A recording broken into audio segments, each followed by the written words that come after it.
Capítulo 9. Dios nos está realineando con el infinito valor de Cristo. Respuesta 4. El coronavirus es un llamado estruendoso para que todos nos arrepintamos y realineemos nuestras vidas con el infinito valor de Cristo. El coronavirus es una de miles de formas en las que Dios nos llama al arrepentimiento.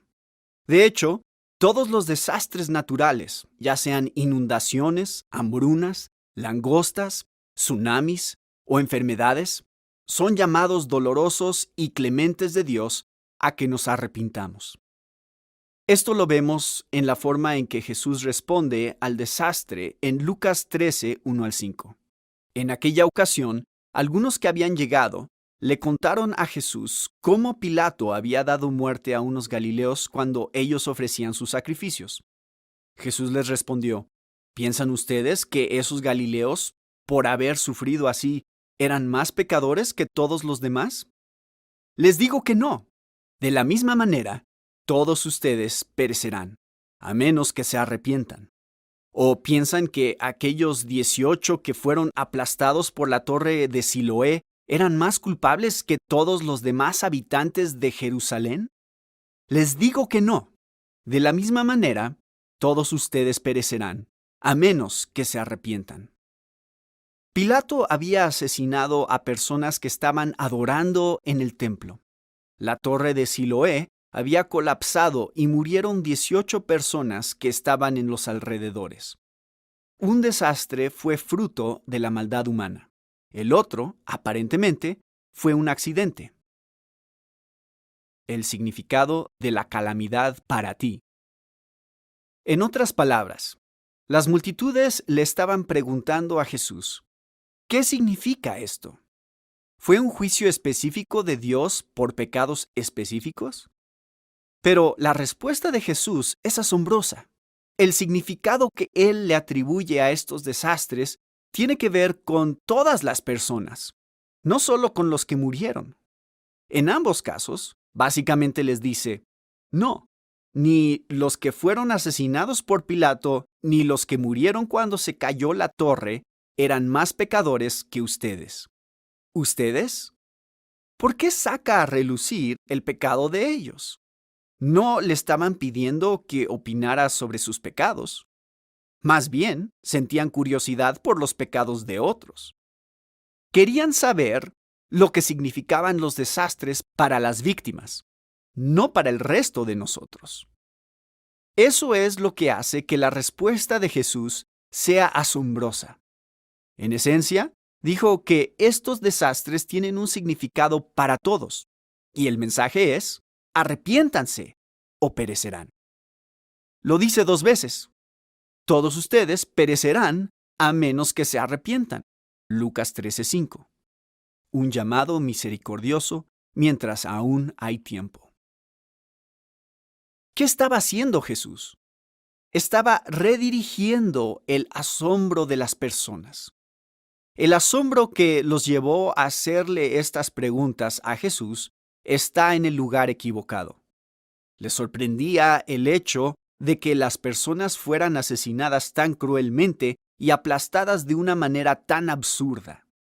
Pero Jesús dice: lo que debería sorprenderles es que los asesinados y aplastados no hayan sido ustedes. De hecho, si no se arrepienten, ustedes mismos sufrirán un juicio como ese algún día. Partiendo de este texto, mi deducción es que Dios quiere comunicar un mensaje misericordioso en todos estos desastres. El mensaje es que todos somos pecadores y que vamos rumbo a la destrucción. Los desastres son llamados de misericordia de parte de Dios para que nos arrepintamos y seamos salvos mientras aún hay tiempo. Jesús cambió el enfoque de los muertos a los vivos y básicamente dijo: no hablemos de los muertos, hablemos de ustedes. Esto es más urgente. Lo que les sucedió a ellos tiene que ver con ustedes. Su mayor problema no son los pecados de ellos, sino sus propios pecados.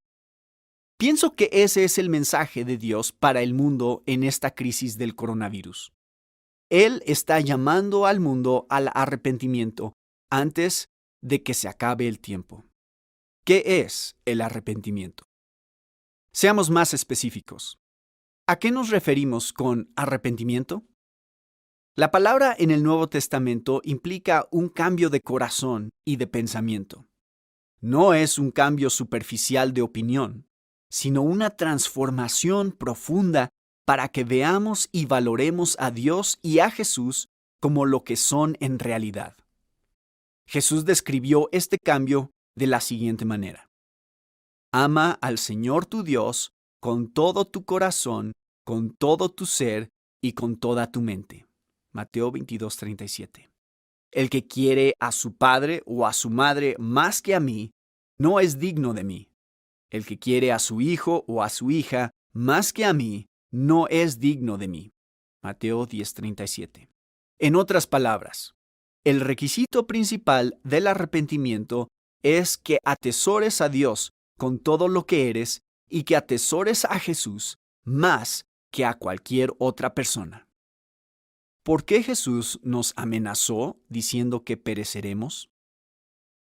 La razón por la que Jesús dijo que todos pereceremos igualmente si no nos arrepentimos es que todos hemos cambiado el tesoro que es Dios por cosas inferiores que amamos más.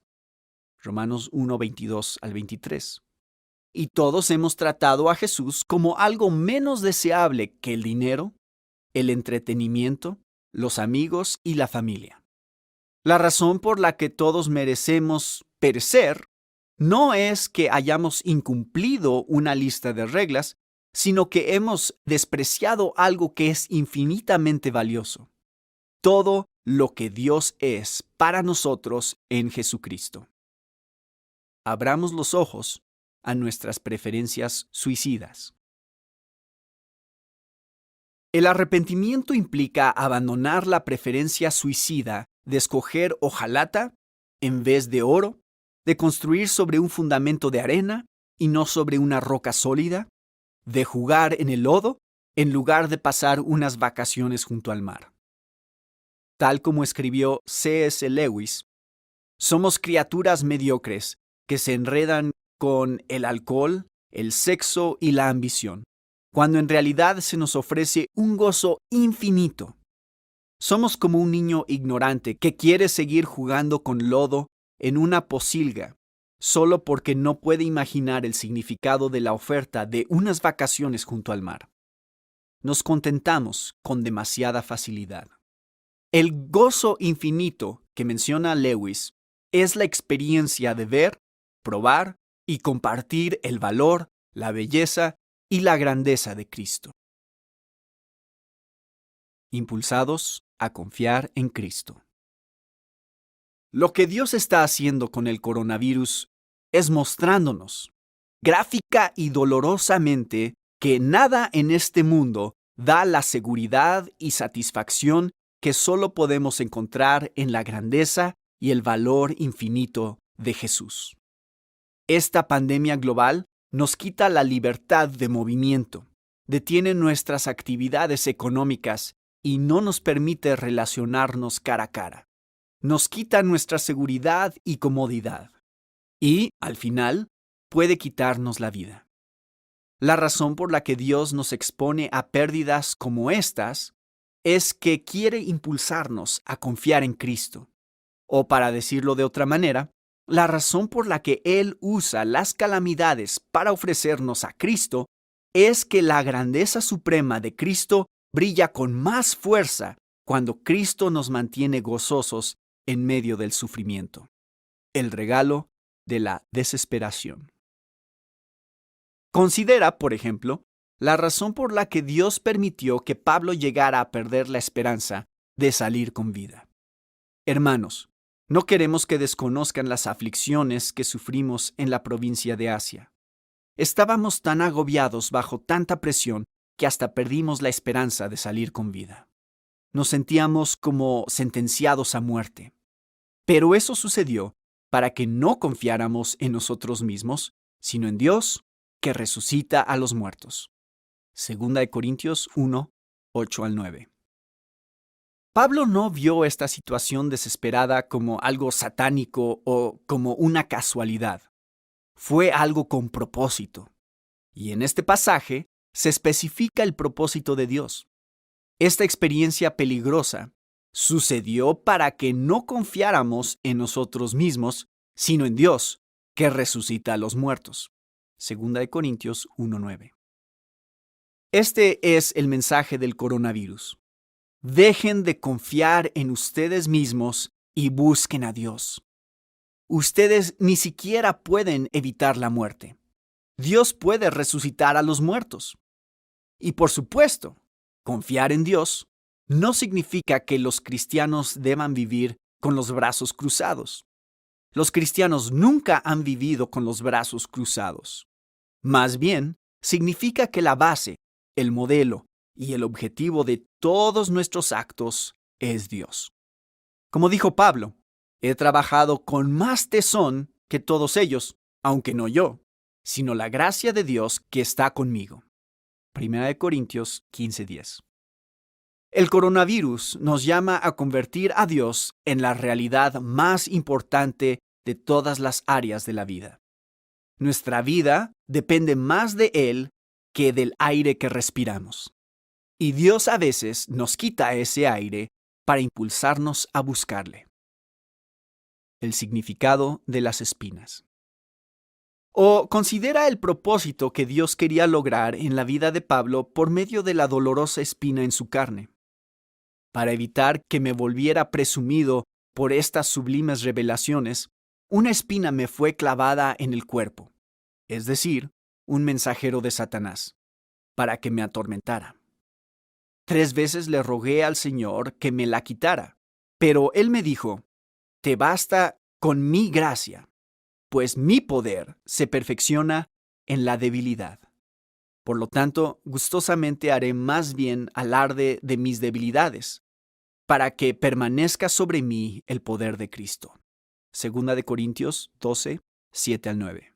Pablo fue bendecido con grandes revelaciones. Dios vio el peligro del orgullo.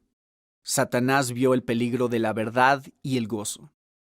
Dios gobierna la estrategia de Satanás, de modo que lo que Satanás creía que arruinaría el testimonio de Pablo, en realidad sirvió para darle humildad y alegría al apóstol. Pablo tiene una espina en la carne, un mensajero de Satanás y un mensajero de Dios. No sabemos cuál es la espina, pero sabemos que fue dolorosa y que Pablo le pidió 3 veces al Señor que se la quitara. Pero él no lo hizo, pues tenía un propósito con ese dolor. Mi poder se perfecciona en la debilidad. Segunda de Corintios 12:9. Su propósito es que sea evidente, a través de la fe y el gozo inquebrantable de Pablo, que Dios es más valioso que la salud. ¿Y cuál fue la respuesta de Pablo a este propósito? Gustosamente haré más bien alarde de mis debilidades.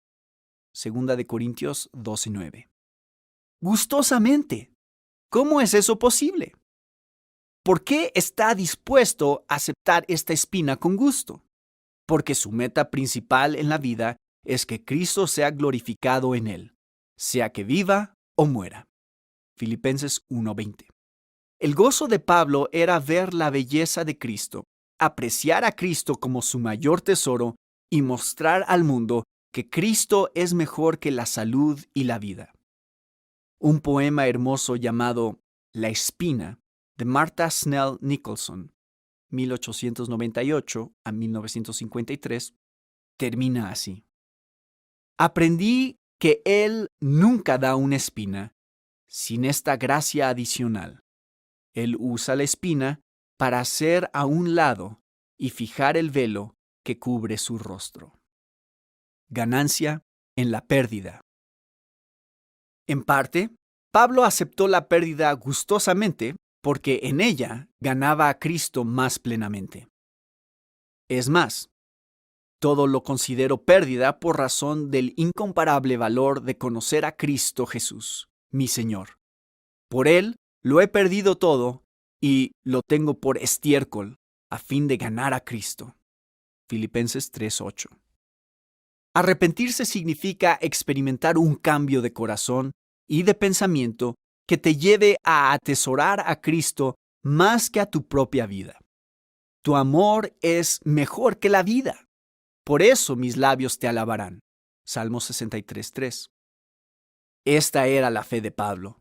Era verdadera en la vida y en la muerte. En la vida, porque Cristo es la dulzura de todos los placeres y es mejor que todos ellos. Y en la muerte, porque en tu presencia hay plenitud de gozo, en tu diestra hay deleites para siempre. Salmo 16:11.